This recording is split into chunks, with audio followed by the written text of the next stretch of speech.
This is a revised analysis of the downward acceleration of the World Trade Center Building 7, which collapsed in a manner suggestive of controlled demolition on September 11, 2001.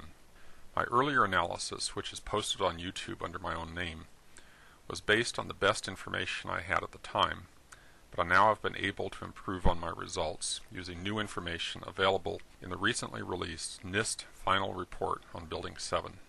Despite the accurate data available to NIST, their final report makes dishonest claims about the rate of fall of the building. I'll come back to the NIST report at the end of this video. In my earlier video analysis, I used the width of the building, which is known to be 100 meters, to calibrate the scale of the image. In this remake, I've used the vertical spacing of the windows visible as horizontal streaks on the face of the building. From this, I was able to identify the 29th floor, which is listed in the NIST document as having a height of 683 feet 6 inches, measuring from some baseline which they don't specify. They have the blueprints, I don't, but I take this measurement to be reliable. The other measurement they give is the height of the roof line, which they state is 925 feet 4 inches above their baseline. The difference of these two heights converted to meters is the basis for the calibration of this video. The actual measurements were done exactly as before. The cursor was placed on the corner of the building and marks were placed frame by frame. The built-in functions of the Physics Toolkit software capture the positions and times of these marks in a data table from which it computes and displays various kinds of graphs. I'm here plotting velocity as a function of time. The slope of this kind of graph gives the acceleration. Notice that the data hovers close to 0 for nearly a second, and then it drops precipitously. From the moment of the drop, the slope of the line appears essentially constant for about 2.5 seconds. By marking two data points, the program can compute the best straight line to fit the data for the linear portion of the graph. The slope of the line is the acceleration. Down here at the bottom, the computed acceleration is shown, minus 9.885 meters per second squared. The minus sign indicates downward acceleration. The acceleration of gravity for New York City is 9.802 meters per second squared, so the measured acceleration is within 1% of the acceleration of gravity. Given the graininess and size of the image, 1% is not a significant difference from the actual acceleration of gravity. So the most accurate way to characterize the result is to say the acceleration of the building is indistinguishable from freefall. Notice that a little after the 3-second mark on our graph, about 2.5 seconds after the building drops, the acceleration ceases to be uniform. This indicates that the falling building is starting to encounter more resistance. Any measurement of the average acceleration that continues for more than the first 2.5 seconds of fall will show a lower average acceleration, masking the fact that for a significant 2.5 seconds, the building was in literal freefall. Freefall can only be achieved if there is zero resistance to the motion. In other words, the gravitational potential energy of the building is not available to crush or deform anything. During freefall, all of the gravitational potential energy of the building is being converted into kinetic energy and nothing else. Any breaking, bending, crushing, or pulverizing of the building components is occurring without the assistance of the free-falling portion of the building.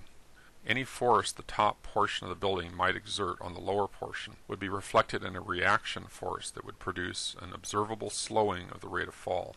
A reaction force is observable in this graph only in the last seconds when the velocity strays from the straight line.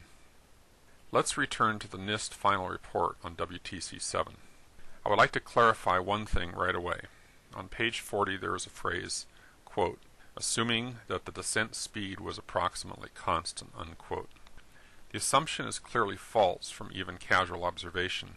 However, the fact that they proceed to use a formula for constant acceleration clearly indicates the constant speed reference is a misstatement. They're actually assuming constant acceleration. More bizarre is the claim that, quote, the actual time for the upper 18 stories to collapse, based on video evidence, was approximately 40% longer than the computed freefall time. If you start with a 40% increase in the time of fall and work backwards to compute the effective acceleration, their claim is equivalent to saying the acceleration of the building is only 5 meters per second squared, which is 51% the acceleration of gravity. Our results, however, clearly show a significant stretch of time in which the acceleration of the building is indistinguishable from the acceleration of gravity itself. In other words, complete freefall. They did not use a method that sampled a position versus time to show the velocity profile, as was done here. The NIST report uses only two data points, the supposed start of the collapse and the time the roofline disappears from view. By choosing an early starting time several seconds prior to the onset of freefall and computing only the average acceleration between that point and the disappearance of the roofline, they gloss over everything that happened in between. I'm sure they detected some movement of the roofline at the point where they started the clock as a rationale for choosing that point. Even our data here shows a tiny amount of motion in the first second. But what was going on during this time is qualitatively different from what happened moments later. The event triggering the start of their measurement could more accurately be described as precursor movement. This is like timing the acceleration of a car in a drag race, where the starting light goes on, then the driver revs his engine a few times before letting out the clutch. It may be a fair way to penalize a sloppy driver, but it doesn't say anything about the acceleration of the car once it is actually moving.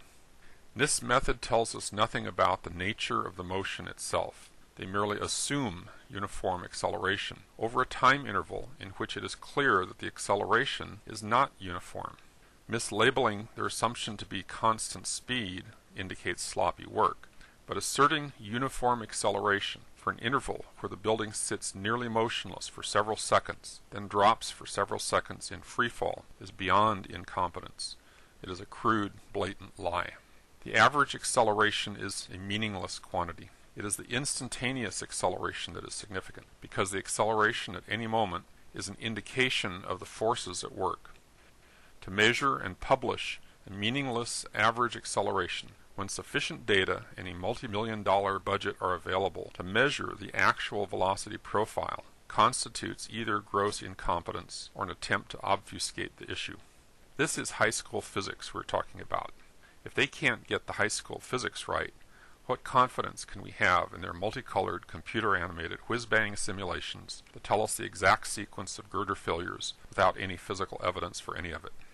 I'm a high school teacher. I teach my students better lab practice than NIST demonstrates here. In this video, I have measured the velocity profile and the instantaneous acceleration of the building with orders of magnitude better precision than NIST, and I did it with zero budget, a free software tool commonly used in high school physics classes, and a copy of a video downloaded from the internet. I know the guys at NIST are not incompetent. What I'm left to conclude is that their only purpose in even mentioning freefall is to muddy the water and derail the discussion. The rate of fall of the building is an embarrassment to the official theory. Freefall is a small detail in the whole complex analysis, but it is not a minor issue. Buildings cannot fall at freefall through themselves, because even a weakened building requires energy to break up the pieces, crush the concrete, and push things around. When the falling building pushes things, the fall is not free. The things push back, and the reaction forces will measurably slow the descent of the building. This is why one would reasonably expect crumbling structures to come down in a tumbling, halting, irregular manner. In short, the evidence is clear. We are witnessing not the collapse of a building, but its demolition. And we have received not a report from an independent scientific investigation, but a cover-up by a government agency.